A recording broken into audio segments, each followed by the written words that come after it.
Selamat pagi anak-anak. Bagaimana kabarnya hari ini? Alhamdulillah. Ya. Itu kenapa itu? Kenapa dia tiduran? Oh, tidurnya kemalaman. Oke, oke, oke. Sudah siap untuk belajar hari ini? Sudah dong. Oke. Hari ini sebelum kita mulai pelajaran, kita berdoa dulu. Berdoa sesuai dengan kepercayaan masing-masing, keyakinan masing-masing.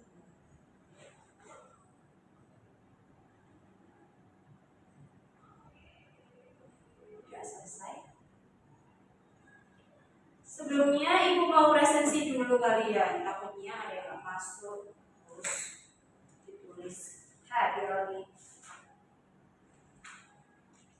Baik, Arya Rahman hadir. Aulia sakit? Oh iya.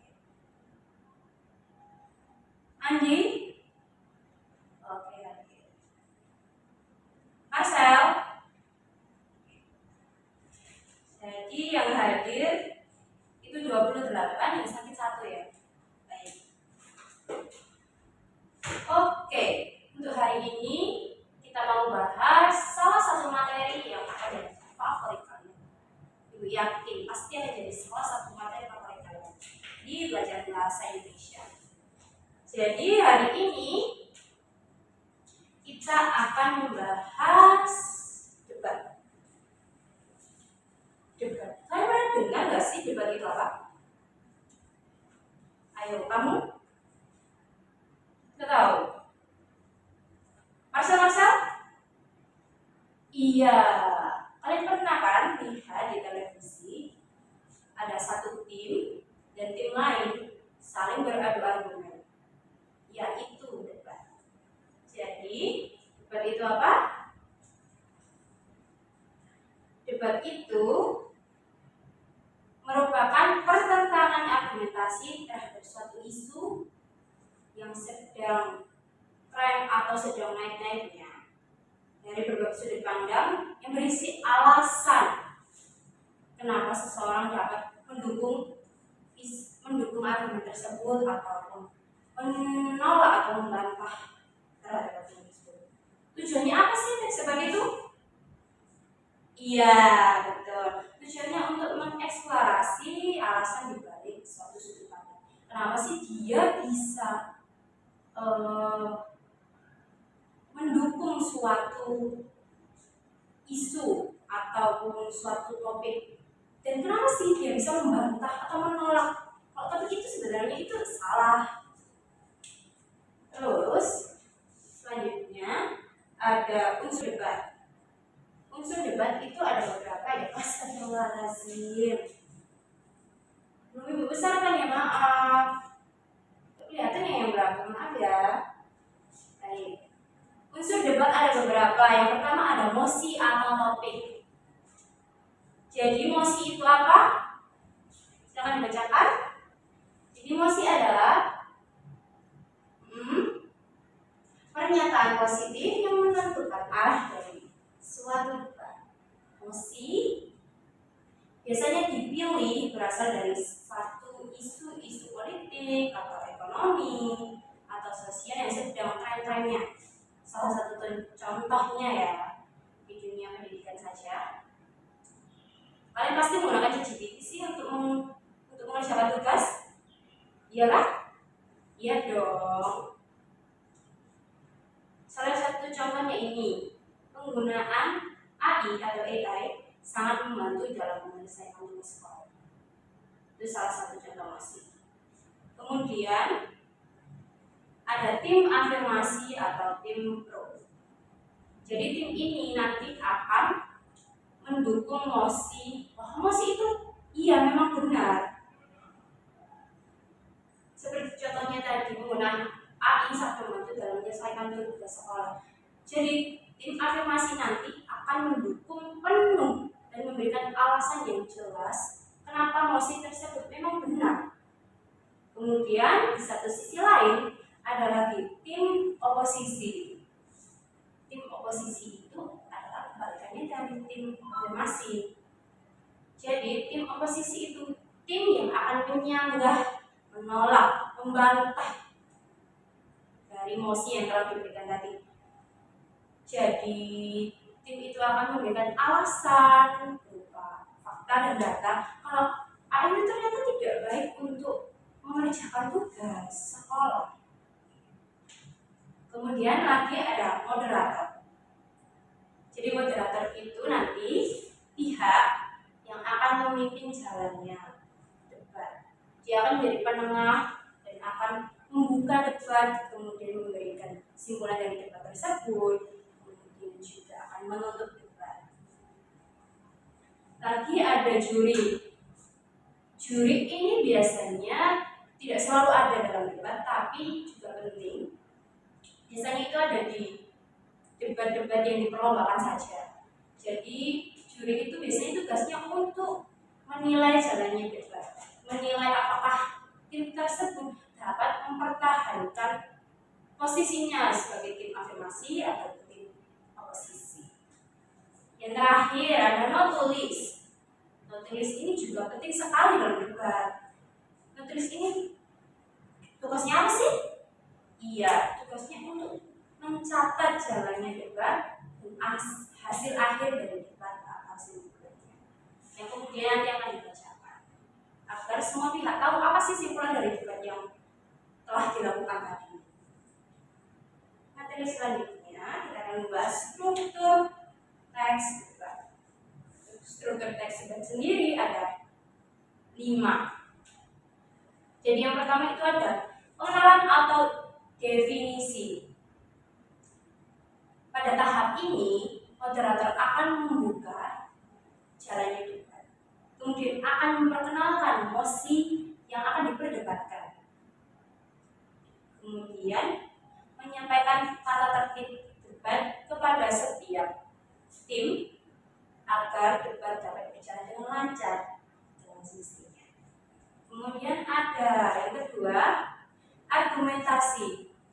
Jadi pada tahap ini, tahap yang paling penting, setiap tim yang bertugas sebagai tim afirmasi dan tim oposisi akan saling menyampaikan argumen-argumennya, pendapat-pendapatnya, alasan-alasannya berdasarkan fakta, data yang mereka dapat dari penelusuran atau eksplorasi tentang mosi yang mereka dapat tadi.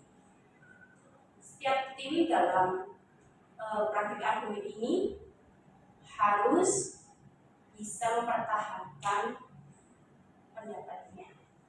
Kemudian ada debat atau sanggahan. Jadi saat tim afirmasi menyampaikan dukungannya terhadap mosi, maka tim oposisi nanti akan menyanggah alasan atau pendapat dari tim afirmasi. Itu yang disebut sanggahan. Dapat dimengerti? Oke. Selanjutnya ada simpulan. Jadi setiap tim nanti akan menyampaikan simpulan akhir dari pendapat-pendapat yang mereka utarakan tadi di awal pada saat debat. Kemudian disampaikanlah hasil dari simpulan tadi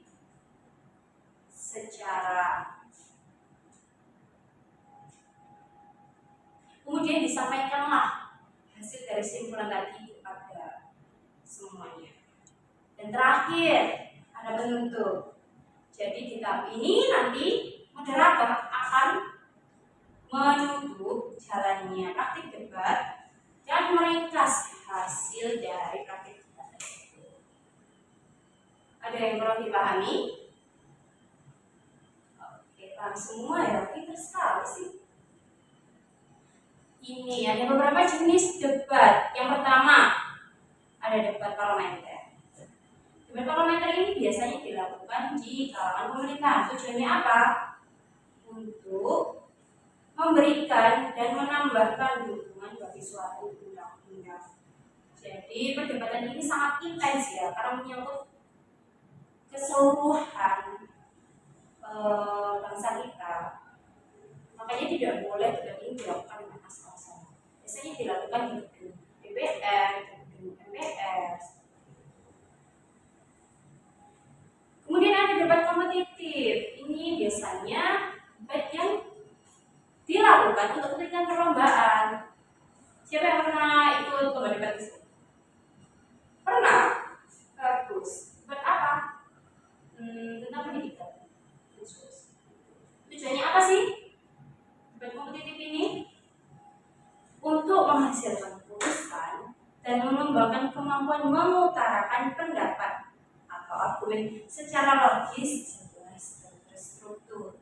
Jadi, ketika seseorang menyampaikan argumennya di depan tim lawan, maka seseorang itu juga harus menyampaikannya secara jelas, terstruktur, dan tidak bertele-tele. Kemudian ada debat konvensional. Debat konvensional ini bisa juga disebut dengan debat formal atau debat pendidikan. Yakni debat ini bisa dilakukan oleh siapa saja secara umum. Kemudian tujuannya untuk memberikan kesempatan kepada kedua tim untuk berbicara, untuk mengungkapkan pendapat mereka, apakah itu mendukung atau menolak. Kemudian yang terakhir ada debat pemeriksaan ulang. Debat pemeriksaan ulang ini biasanya dilakukan di lingkungan hukum ya, untuk kepentingan hukum. Tujuannya itu untuk mencari kebenaran dalam suatu kejadian, entah itu kejadian terkait hukum pidana maupun perdata. Kemudian ini ada kebahasaan dalam teks debat. Jadi kita tidak bisa asal-asalan saja untuk menyampaikan argumentasi kita. Kita juga harus mementingkan kebahasaannya dalam debat. Yang pertama, kita itu harus menggunakan bahasa yang baku sesuai dengan standar dan kaidah bahasa Indonesia. Jadi dalam debat kita tidak boleh menggunakan bahasa slang seperti biasanya kalian lakukan itu. Jadi kita itu benar-benar formal ketika debat, menggunakan bahasa Indonesia yang baik sesuai dengan kaidah bahasa Indonesia pastinya. Kemudian menggunakan kata denotatif. Kata denotatif itu berarti kalian itu harus menyampaikan pendapatnya. Ketika menyampaikan pendapat itu harus lugas, jelas, tidak boleh memberikan makna lain dari pendapat yang kalian sampaikan tadi. Kemudian menggunakan kalimat efektif, yakni kalimat yang tersusun secara baik, benar, jelas, dan tidak menimbulkan kata-kata seperti yang kalian sampaikan tadi. Jadi kalian tidak boleh bertele-tele ketika menyampaikan pendapat. Kalian itu harus menyampaikan pendapat secara lugas, jelas, agar tim lawan juga dapat menerima dengan baik pendapat kalian, agar mereka juga bisa mencerna, oh jadi dia menolak atau mendukung dengan memberikan alasan ini, seperti itu. Baik. Yang terakhir ada menggunakan kalimat faktual, yang kalimat itu mengandung hal atau peristiwa yang benar-benar terjadi. Seperti yang telah Ibu sampaikan tadi, pendapat yang disampaikan dalam debat atau argumen yang disampaikan dalam praktik debat harus sesuai dengan fakta yang terjadi di lapangan. Tidak boleh asal-asalan saja kalau menyampaikan pendapat, karena setiap pendapat itu ada tanggung-jawabannya. Selanjutnya ada tata cara debat. Kita tidak boleh debat dengan asal-asalannya. Yang pertama, kita harus menjaga sopan santun di debat. Jadi ketika tim lawan menyampaikan pendapatnya secara sopan santun dengan postur tubuh yang sopan, kemudian dengan tata bahasa yang baik, tim lain juga harus demikian. Itu salah satu debat. Kemudian menyatakan argumen dengan bahasa yang santun, seperti yang Ibu katakan tadi di kebahasaan, argumen harus disampaikan dengan santun. boleh sampai menyinggung pihak lawan. Kemudian argumen-argumen yang dinyatakan itu biasanya harus logis. Lagi, tidak menyinggung lawan debat. Ya, kita tidak boleh menyinggung lawan debat. Jadi kita tidak boleh itu subjektif dengan menyinggung lawan debat. Kita itu harus fokus pada emosi yang telah kita dapatkan tadi. Tidak boleh sampai menyinggung pribadi dari lawan debat tadi. Karena pembahasannya kan tadi emosi, bukannya membahas lawan debat kalian. Jadi kemudian ada bicara berdasarkan fakta dan data yang diperlukan. Sebelum kalian berbicara, menyampaikan pendapat, kalian juga harus mencari data, fakta yang sesuai dengan pembahasan emosi kalian. Misalnya, kalian adalah tim afirmasi dari emosi penggunaan AI sangat berpengaruh sangat membantu dalam pembelajaran. Kalian harus mencari data, fakta yang menyampaikan dukungan terhadap emosi tersebut. Tidak boleh asal-asalan saja kalian menyampaikan data. Kemudian menyatakan sanggahan dengan bahasa yang santun.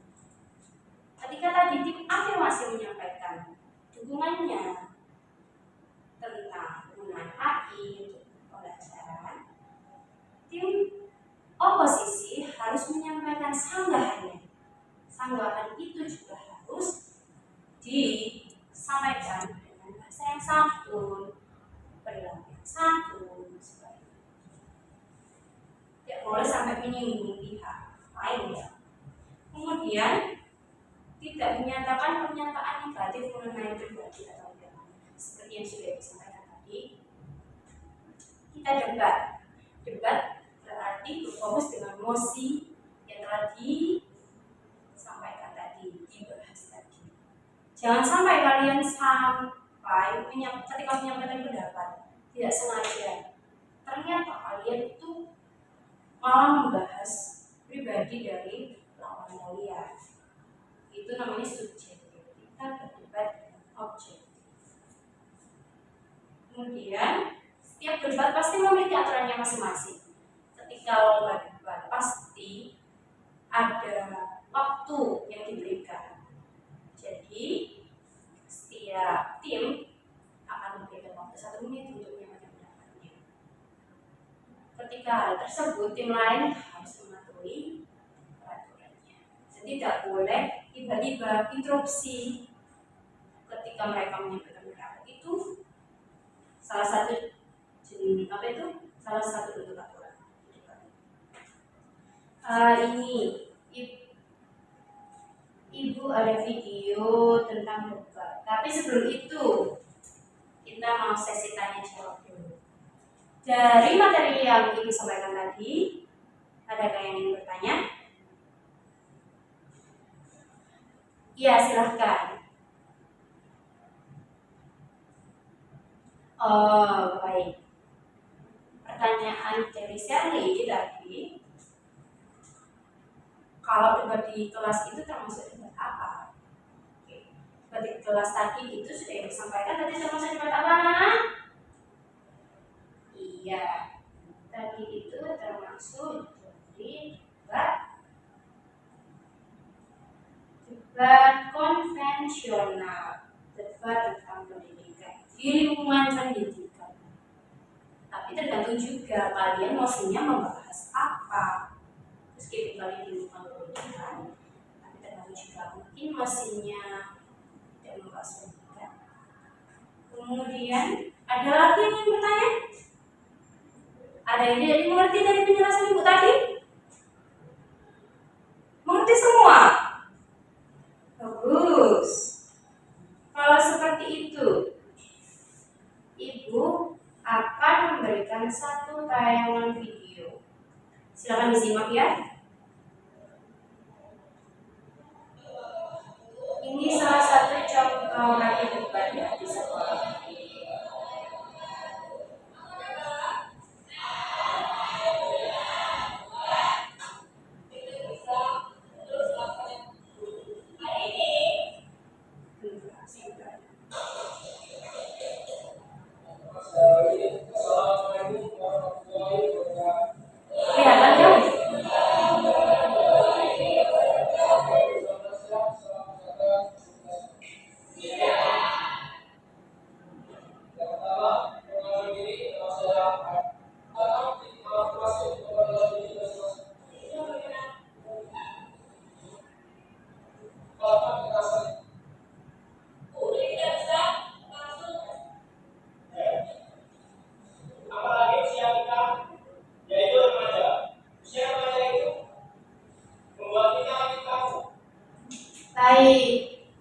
Ini tadi adalah salah satu contoh praktik debat yang dilakukan di sekolah.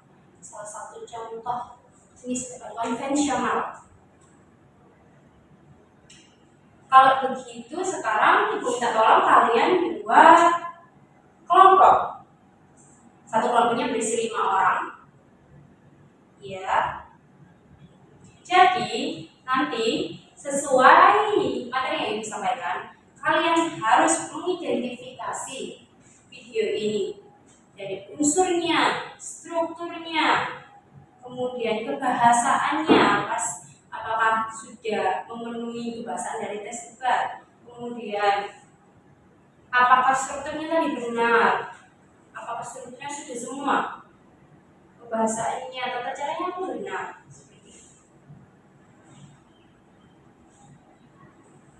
Baik, sudah dibentuk kelompoknya? Silakan dikerjakan sekarang. Ibu tunggu waktunya 10 menit. Kalian bisa mencarinya di komputer sekarang.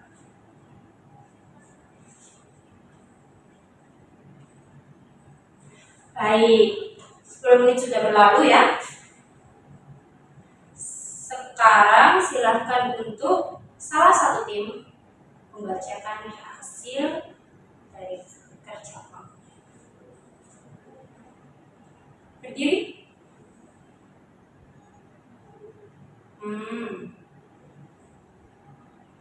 Baik, sudah bagus. Tim lain?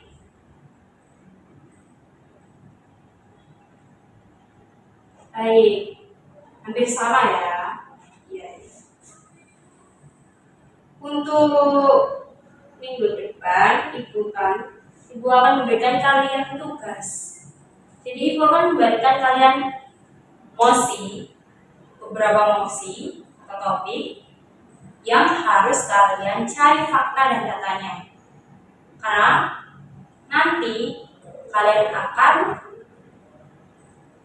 melakukan praktik debat sesuai dengan kelompoknya sekarang. Tapi kalian nanti tidak akan tahu kalian akan jadi tim oposisi atau tim afirmasi. Jadi dipelajari semua informasi terkait dengan mosi yang Ibu sudah sampaikan nanti ketika nanti ada di WA group ya. Nanti akan Ibu berikan kepada kalian, sampaikan kepada kalian. Kirimkan. Baik. Sudah cukup? Apakah ada yang ditanyakan lagi?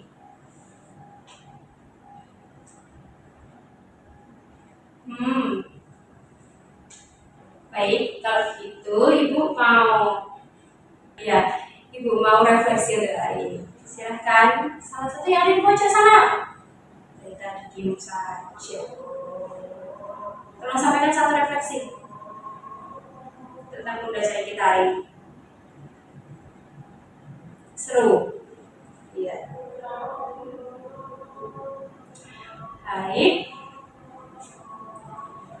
Karena sekarang sudah menunjukkan waktu istirahat ya. Di sini istirahat kan setelah ini. Pembelajaran kalian. Jadi Ibu mau menutup pelajaran hari ini. Jangan lupa dikerjakan tugasnya, jangan lupa belajar emosinya untuk minggu depan. Kalau ada yang ingin ditanyakan, kalau ada yang tidak dimengerti, silakan langsung bertanya ke Ibu atau bertanya langsung di WA. Oke, tidak dimengerti? Baik. Sekian untuk pembelajaran hari ini. Semoga dapat berguna untuk kita nantinya. Wassalamualaikum warahmatullahi wabarakatuh. Selamat siang.